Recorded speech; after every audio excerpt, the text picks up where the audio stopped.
Hey guys, so Jhonmar here. So I finally rebuilt this Ultra Habit Tracker template in Notion, and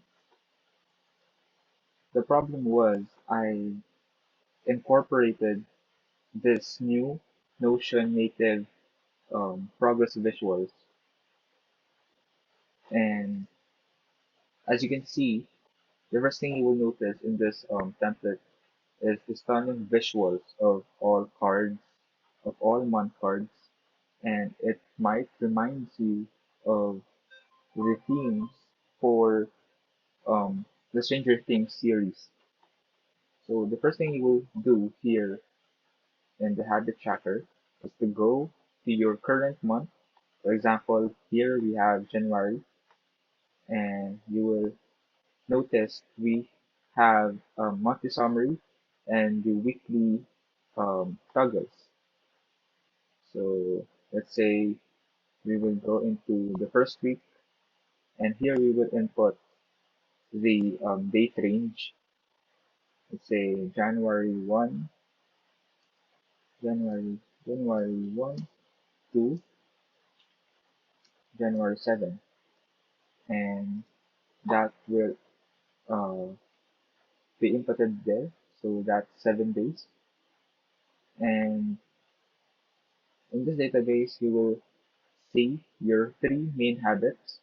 So we have read, exercise, and study. But don't worry, you can change this options here. And we have 7 days of checkbox properties. So as soon as I check this checkbox, the progress visual will automatically reflect, and as well as the monthly summary, and of course as well as the overall consistency for this month. And so let's go checking again. So I did some studying sessions today. So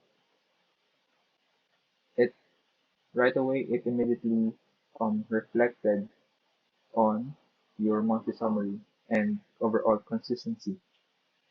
So Jhonmar, what's the difference between monthly summary and overall consistency?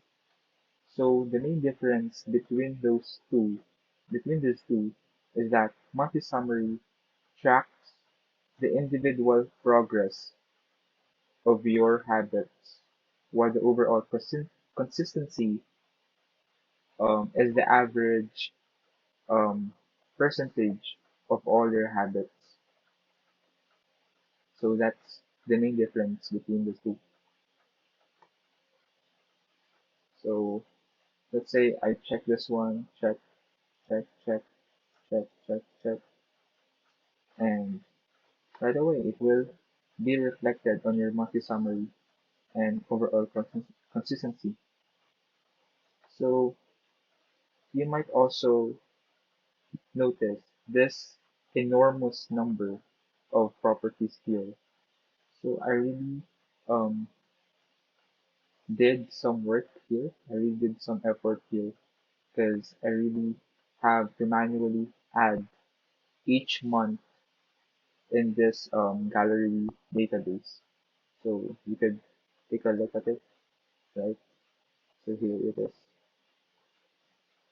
Yeah, it did some work. I really did some work here, but you could always hide it and just show the overall consistency. And you can also view the overall consistency on the main page. So properties and yeah, overall consistency is the only one shown in this database view. For more information on how to fully maximize the potential and features of this Ultra Habit Tracker, you could always go into this page wherein you will get most tips and tricks in using this template. That's all for me. Thank you.